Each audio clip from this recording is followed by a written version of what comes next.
இந்த நாளின் காலை வேளையிலே ஆண்டவர் நமக்கு தருகிற வார்த்தை ரூத் 2வது அதிகாரம் 12வது வசனம். உன் செய்கைக்கு தக்க பலனை கர்த்தர் உனக்கு கட்டளையிடுவாராக. இஸ்ரவேலின் தேவனாகிய கர்த்தருடைய செட்டைகளின் கீழ் அடைக்கலமாய் வந்த உனக்கு அவராலே நிறைவான பலன் கிடைப்பதாக என்றான். அன்பான தெய்வ பிள்ளைகளே, இந்த காலை வேளையிலே ஆண்டவர் ரூத்துக்கு கொடுத்த இதே வார்த்தையை தான் இந்த காலை வேளையில் நம்ம எல்லாருக்கும் அவர் தருகிறார். உன் செய்கைக்கு தக்க பலன். இந்த காலை வேளையிலே நான் எவ்வளவோ காரியங்கள் செய்கிறதற்கு தக்க பலன் எனக்கு கிடைக்கலையே, முயற்சிகளுக்கு தக்க பலன் எனக்கு கிடைக்கலையே, நான் ஆசைப்படுறது எதுவுமே நடக்கலையே அப்படின்னு சொல்லி பல பாரங்களோடு நீங்க இந்த வார்த்தைகளை கேட்டுக்கொண்டிருக்கலாம்.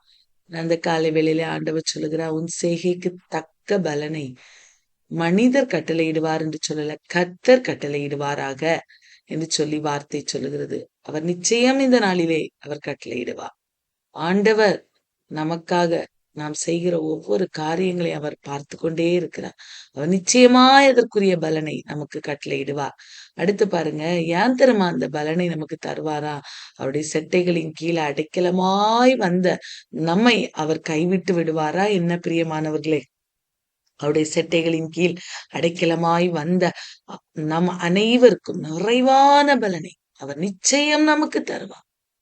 அன்பானவர்களே, ஒரு ரூத் ஆண்டவருடைய செட்டைகளின் நிழல்தான் எனக்கு தஞ்சம் என்று தன் மாமியார் ஆராதித்து வந்த அந்த யெகோவா தேவனை பிடித்து கொண்டு ஒன்றுமறியாத ஒரு புதிய தேசத்துக்கு தன்னுடைய சொந்த ஜனங்களை விட்டு அவள் கடந்து சென்றாள். தன் மாமியாருக்காக அநேக தியாகங்களை செய்தாள். கர்த்தர் அவளுடைய தியாகங்கள், அவளுடைய காரியங்கள், அவளுடைய செய்கைக்கு தக்க பலன், அவளுடைய செய்கைகள் எல்லாவற்றையும் அறிந்திருந்து அவளுக்கு செய்கைக்கு தக்க பலனை கட்டளையிட்டார். அவளுக்கு நிறைவான ஆசீர்வாதத்தை கட்டளையிட்டார். அந்த காலை வேளையிலே அவனுடைய பிள்ளைகளாகிய நமக்கும், அவருடைய சட்டைகளின் கீழே அடைக்கலமாய் வந்திருக்கிற நமக்கும் நிறைவான பலனை இந்த நாளிலே அவர் நிச்சயம் கட்டளையிடுவார். பிரியமானவர்களே, ரூத் 2வது அதிகாரத்தை நாம் எடுக்கும்போது, ரூத் 2வது அதிகாரத்திலே ரூத் தன்னுடைய மாமியாராகிய நகோமிக்காக அவள் அநேக காரியங்களை செய்கிறதை நாம் பார்க்கிறோம். பிரியமானவர்களே, பாருங்க, அவளால என்ன முடியுமோ அத அவள் செய்ய அவள் ஆயத்தமானாள். ரூத் மோவாபிய தேசத்திலிருந்து பெத்லகேமுக்கு வந்திருக்கிறாள். இப்பொழுது அவர்கள் சாப்பிட வேண்டும், அவளுடைய காரியங்கள் எல்லாம் பார்க்கணும். மாமியாருக்கு வயது சென்றாயிட்டு, ஆனா ரூத் மாத்திரம்தான் வேலை செய்யணும். ஹஸ்பண்ட் இல்ல மாமியாருக்கு. 2 பிள்ளைகளும் மரித்து போய்விட்டார்கள். பாருங்க, எழும்புகிறா முயற்சி அப்படியே சோர்ந்து போய் அவ போய் இருக்கல. பிரியமானவர்களே, எழும்புகிறாள். தான் இருக்கிற இடத்திலிருந்து எழும்பி அவள் தன் மாமியார் இடத்துல சொல்லுகிறாள், வயல்வெளிக்கு போய் யாருக்கு கண்களிலாவது தயவு கிடைச்சுனா நான் கதிர்களை பொறுக்கி கொண்டு வருகிறேன் என்று சொல்லி அவள் சொல்லுகிறாள். உடனே மாமியாரும் போ மகளே என்று சொல்லி அனுப்புகிறதை பார்க்கிறோம். அன்பானவர்களே, அவள் போன வயலானது அந்த போவாசனுடைய வயலாயிருந்தது. எலிமலைக்கின் வம்சத்தானாகிய போவாசுடையதாயிருந்தது. போவாஸ் பாருங்க, கேட்கிறார் அங்கே இருக்கிற எல்லா மனிதர்களையும் பார்த்து, இந்த பெண் பிள்ளை யாருடையவள் என்று சொல்லி அவர் கேட்கிறதை பார்க்கிறோம். ஏன்னா அவ்வளவு ஒரு அமைதியாய் அவள் கதிரை பொறுக்கி இருக்க கூடும். பிரியமானவர்களே, அவளை பார்க்கும்போது அன்பானவர்களே, அவருக்கு ஒரு வித்தியாசமான ஒரு இது இருந்திருக்கும். அதனாலதான் அவர் கேட்கிற அந்த பெண் பிள்ளை யாருடையவள் என்று. உடனே அவங்க சொல்றாங்க, மோவாப் தேசத்திலிருந்து நகோமியோடு கூட வந்த மோவாபிய பெண் பிள்ளை இவள் தான் என்று சொல்லி சொல்லுகிறார். உடனே போவாஸ் நினைத்து பார்க்கிறார். ஏன்னா நகோமியினுடைய உறவு முறையானவர் தான் இந்த போவாஸ். போவாஸுக்கு தன்னுடைய சொந்தக்காரங்களாகிய அந்த நகோமியை குறித்து எல்லாம் தெரியும். இந்த ரூத் அவளுக்கு செய்த எல்லா காரியங்களையும் தெரியும். ஆகவே அவன் அவளை பார்த்து சொல்லுகிறா, மகளே, நீ பொறுக்கிக் கொள்ள, நீ வேறு வயலுக்கு போகாம இங்க வந்தபடியினால ரொம்ப நல்லது என்று சொல்லி அவளை பார்த்து அவள் மேல ஒரு ஒரு இரக்கம் கர்த்தர் உண்டாகும்படி செய்கிறார். பாருங்க, அவ ஆண்டவருக்காக, ஆண்டுடைய இந்த நகோமிக்காக, தன்னுடைய மாமியாருக்காக எதையாயிலும் செய்யணும்னு சொல்லி ஒரு முயற்சி எடுக்கிறார். அவளுடைய தியாகத்தை தேவன் பார்க்கிறார். அன்பானவர்களே, அவளுடைய தியாகத்தை தேவன் பார்க்கிறார். மனிதர்கள் கவனிக்காத, யாரும் பார்க்கலையேன்னு நினைக்கிற நேரத்துல அவள் தன்னுடைய மாமியாருக்காக செய்த தியாகத்தை ஆண்டவர் பார்த்த ஒரு மனிதனையும் அங்க அத அத அவளுக்காக இரக்கம் செய்ய ஏற்படுத்துகிறார். அன்பானவர்களே, நம்ம அநேக நேரங்களில ஜெபிக்கிறோம், குடும்பத்துக்காக அநேக தியாகங்களை செய்கிறோம், நல்லது செய்கிறோம், யாருக்கும் தெரியாமல் கண்ணீர் வடிக்கிறோம். இதெல்லாவற்றையும் கர்த்தர் பார்க்கிறார் என்பதை இந்த காலை வேளையில மறந்து போக வேண்டாம்.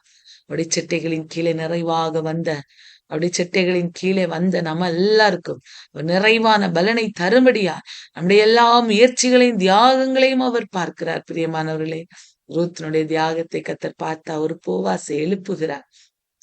போவாஸ் சொல்லுகிறார், நீ இந்த வேலைக்காரர்களுக்காக தண்ணீர் வைக்கிற இடத்துல நீ குடிச்சுக்கலாம் மகளே. பாருங்க, அடுத்து சொல்றாரு. உடனே அந்த ரூத் அவருக்கு அவரை முகங்குப்புற விழுந்து வணங்கி சொல்றா, நான் ஒரு அந்நிய தேசத்தாளா இருக்கிறேன், நீர் என்னை விசாரிக்கும்படி எனக்கு எதனாலே உடைய கண்களில் தயவு கிடைத்தது என்று சொல்லி கேட்கிறா. அன்பானவர்களே, உடைய இருதயத்திலே பல வியாகுலங்கள் இருந்திருக்கலாம். நான் ஒரு அந்நிய தேசத்தால், நான் என்னுடைய மாமியாரை எப்படி கவனிக்க போகிறேன், நான் ஒரு முயற்சியில வந்துட்டேன் பெத்லகேமுக்கு, இப்பொழுது என்ன செய்ய போகிறேன் என்று பல அங்கலாய்ப்புகள் ரூத்துக்கு இருந்திருக்கலாம். இப்பொழுது போவாசுடைய கண்களிலே தயவு கிடைக்க பண்ணும்போது அவள் கேட்கிறாள், நான் ஒரு அந்நிய தேசத்தாளாயிருக்கிறேன், என்னை விசாரிக்கும்படி உம்முடைய கண்களில எதனால தயவு கிடைத்தது என்று கேட்கிறார்.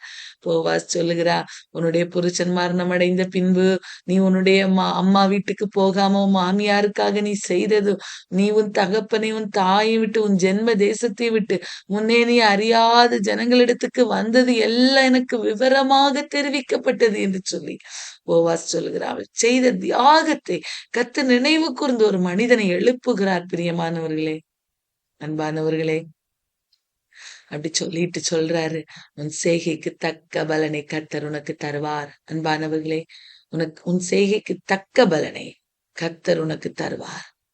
அடுத்து அவருக்கு தயவு கிடைக்கும் போது அவர் சொல்ல, என் ஆண்டவனே உன்னுடைய கண்களில் எனக்கு தயவு கிடைக்க வேண்டும் என்று அவள் சொன்ன போது நான் அவர் சொல்றாரு, அவரு அந்த போவாஸ் அந்த ரூத்தோடு பச்சமாய் பேசுகிறார், பச்சமாய் பேசுகிறார். இதுவரைக்கும் அவளுக்கு ஒரு ஆறுதல் சொல்ல, அவன் மனசுல இருக்கிற கிளேசங்களை ஆற்ற ஒருத்தர் இல்ல. பிரியமானவர்களே, ஆனா கர்த்தர் அந்த போவாசை எழுப்புகிறார், ஆறுதலை சொல்லி பச்சமாய் பேசுகிற மனிதர்களை அவளுக்காக எழுப்புகிறார். அடுத்து பாருங்க, இரக்கத்தை உண்டு பண்ணுகிறார். நீ இங்க வந்து இந்த அப்பத்துல புசித்து காடியில் உன் துணிக்கை தோய்த்துக்கொள் என்று சொல்லுகிறார். அவளுக்கு வறுத்த கோதுமையை கொடுக்கிறார். அன்பானவர்களே, அவளை ஈனம் பண்ண வேண்டாம், அவளை கஷ்டப்படுத்தாதீங்க வேலைக்காரர்களுக்கு கட்டளையிடுகிறார். அவளை அதட்டாதிருங்கள் என்று சொல்லி வேலைக்காரர்களுக்கு கட்டளையிடுகிறார். அவள் பொறுக்கும்படியாய் சிலதை வேண்டுமென்றே நீங்க சிந்துங்கள் என்று சொல்லி சொல்லுகிறதை பார்க்கிறோம் போவாஸ். அன்பானவர்களே, எல்லாம் பாருங்க எவ்வளவு பெரிய இரக்கம். கர்த்தர் மாத்திரம் ஒரு மனிதனுக்கு இரக்கம் செய்யணும்னு நினைச்சிட்டாருன்னா இந்த உலகத்துல ஒருத்தரால் அதை தடுக்க முடியாது. பிரியமானவர்களே, அப்படிதான் ரூத்தினுடைய வாழ்வில நடந்தது. இரக்கத்தை கர்த்தர் உண்டு பண்ணினார். அவன் நினைத்து கூட பார்க்க முடியாத அளவுக்கு ஆண்டவர் அவளுக்காக கிரியை செய்கிறார். அன்பானவர்களே, உன் செய்கைக்கு தக்க பலனை கர்த்தர் உனக்கு தருவார். எபிரேயர் 6:10 வேதம் சொல்கிறது, உங்கள் கிரியைகளையும் நீங்கள் பரிசுத்தவான்களுக்கு ஊழியம் செய்து வருகிறதுனாலும் ஊழியத்தினாலும் செய்து வருகிறதுனாலும் தமது நாமத்துக்காக காண்பித்த அன்புள்ள பிரயாசத்தை மறந்து விடுகிறதற்கு தேவன் அநீதி உள்ளவர் அல்லவே என்று வேதம் சொல்லுகிறது அல்லவா?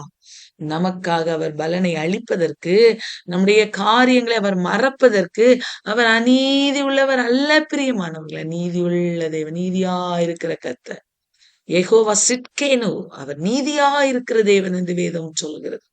அன்பானவர்களே, இன்றைக்கு நீதி செய்ய அவர் நமக்காக எழுந்தருள போகிறார். ரூத்துக்காக எழுந்தருளினார் அல்லவா, உனக்கு நிறைவான பலனை நான் தருவேன் என்று ஆண்டவர் சொன்னார் அல்லவா. இந்த காலை வேளையிலே நாம் எல்லாருக்கும் அவர் தருவார். பாருங்க, நிறைவான பலன் நான் என்ன தெரியுமா? போவாசை குறித்து பார்க்கும்போது இதுக்கு அடுத்த அதிகாரத்திலே அதே போவாசை கத்தர் ரூத்துக்கு கணவராக ஏற்படுத்தி கொடுக்கிறார். இந்த போவாசுடைய மகன்தான் ஓபேத். அவர்கள் இருவருக்கும், ரூத்துக்கும் போவாசுக்கும் ஓபேத் பிறக்கிறார்கள். ஓபேத் தான் தாவீதினுடைய தகப்பனாய் இருக்கிறார். பாருங்க, தாவீதினுடைய வம்சத்தில் தான் இயேசு பிறந்த. மத்தேயு 1:5 வாசிக்கிறோம். இயேசுனுடைய வம்சாவளியிலே ஒருத்தியாக ரூத்து சேர்க்கப்பட்டதன் காரணம் என்ன? ஒரு அந்நிய தேசத்தாள், ஆண்டவருக்காக பக்தி வைராக்கியமாய் ஆண்டவரை பிடித்து கொண்டது நிமித்தமாய் ஆண்டவர் அவளை மேன்மைப்படுத்தினார். நிறைவான பலனை அவளுக்கு கட்டளையிட்டார். அன்பானவர்களே, இந்த காலை வேளையிலே நிறைவான பலன் எனக்கு வேண்டும் என்று நினைக்கிறீங்களா? அன்பானவர்களே, கர்த்தர் நிச்சயமா இந்த நாளிலே தருவார்.